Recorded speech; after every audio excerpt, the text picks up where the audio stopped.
Nakatakbo pa siya. Ha? Buhay pa siya. Nakatakbo ka, nakaakyat sa sa haloblakan natin. Doon namatay sa haloblakan, doon nabubulok. Tapos dito sa baba naman sa likod ng haloblakan, may dagang malaking patay. Kinakabsura po tayo. Ako po'y magpapakain muli ng aking mga alaga, mga kaubayan. Tuwing umaga, ganyan po ang gawain ko. Kaya itong si Gansoy ko, ayan po siya. Oh. Nag-abang na po, gutom na po ito. Kaya pagkakainin ko po siya.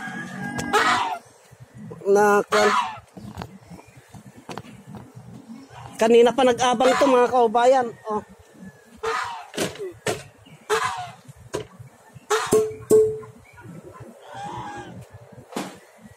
At titignan ko naman po kung may itlog na po sila. May itlog na. O bakit? Hindi po mapakali itong gansa ko. Eh, yun yung patok ng babae. Oh.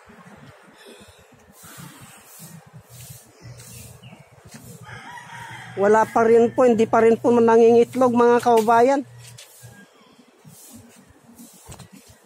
Ang tagal pong mangitlog.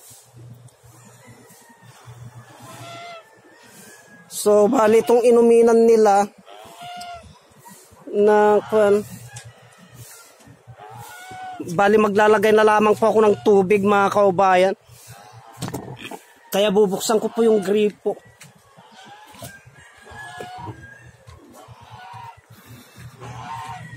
Yun po yung gripo, mga kaubayan. Bubuksan ko. Tulad ng dati, pag binuksan ko po yan, etong gansa ko po nakasunod. At eto nga po, habang binubuksan ko itong gripo, ay nakabuntot lagi itong aking alagang gansa.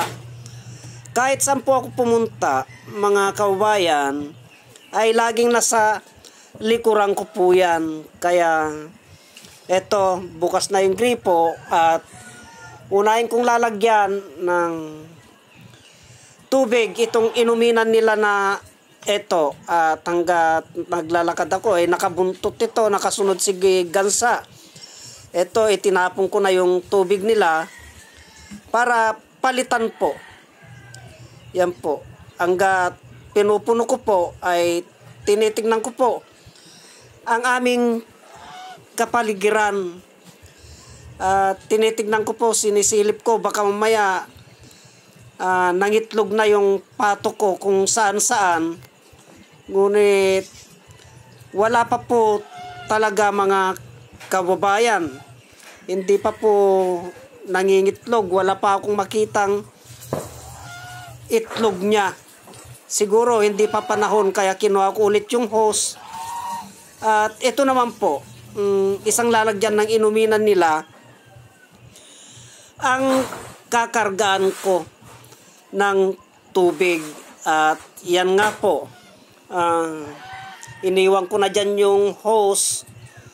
At pag mapupuno na po ay papatayin ko na po. Malapit na pong mapuno, kaya pupuntahan ko po yung gripo para patayin na po.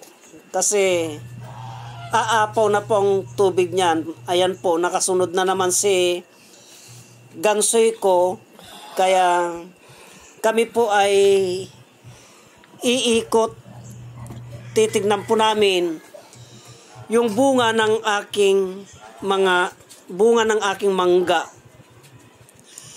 Kasi po malilit pa lamang po ang bunga niya, pero pinipitas na po ng mga bata pag ako po ay wala. Mababa lamang po itong bunga ng aking mga mangga kasi pinuputol ko po pag tumas po.